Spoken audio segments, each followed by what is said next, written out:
Handling, make friends with the pigs. Train them to come for corn. When herding, apply soft pressure. Block their sight lines. Don't chase them. Don't chase a pig. Chasing a pig, the pig will win.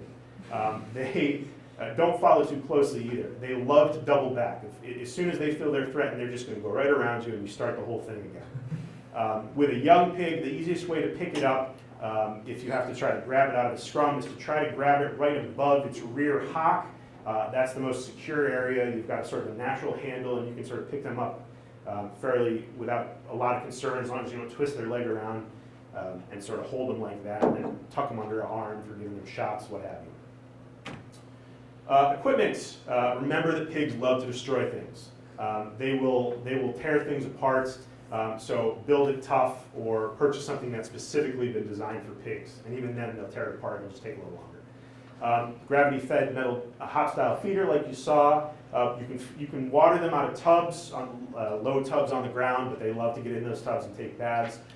We use 85-gallon range drinkers with float valves. The only danger with that is those valves can get clogged up, so you have to check them every day, particularly in the summer, because they definitely need access to water.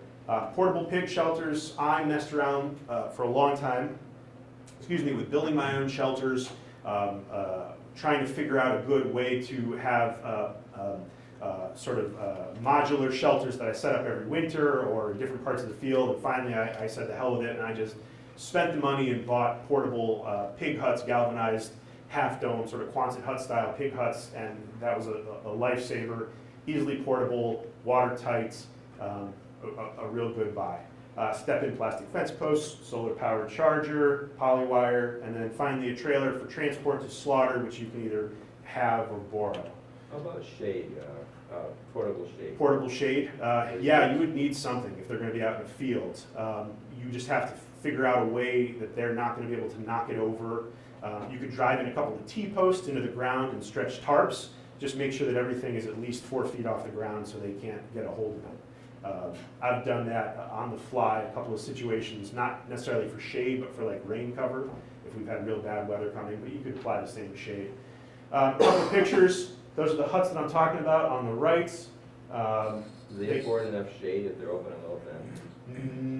You could, if they're open on both ends, maybe. The problem in summer is those things can get hot. So I actually try to locate them themselves in shade. I don't know. If you had one that was open at both ends, possible. But better to let a tree do the work if you can. This is one of the range drinkers that I was talking about. Kind of looks like that. They don't come with a base attached, but you can certainly build one of those. And then finally up top was one of the structures that I used to use. I called it a pallet palace. It was basically just walls attached to pallets. It was modular, and I would rest on T-posts and then put wood across the top, and I would just set them up for the winter and take them down and fill with hay. And they did fine, but they did tend to get a little bit muddy. They weren't watertight enough. What was I going to say about that? If you are running them in the woods in the height of summer, I've on several occasions not given them shelter as long as they have good undergrowth and trees they can get out of or get under. They are very hardy, but I prefer to give them shelter if I can. Any predator issues? Nope. The only times I've ever heard of a problem were with black bears, and when that happened, it was because it was in a pen, so the bear was able to corner it. Super fast, they can run away from most things, they're very tough to get a hold of. By the time you get a pig ready to wean, nothing's going to mess with it. A bear, a coyote's not going to be a problem, fox aren't going to mess around with it. A bear would probably chase one around for a little bit, give up, and go tear open your feeder and eat the feed. Why wouldn't the coyote bother it? Just because that's not their typical prey. For them, they'd be a foreign. They're really going after smaller prey, rabbits, fawns, voles, birds. Coming across one of these little guys, they wouldn't know what to do. And if they actually tried to get after it, one thing is a saving grace.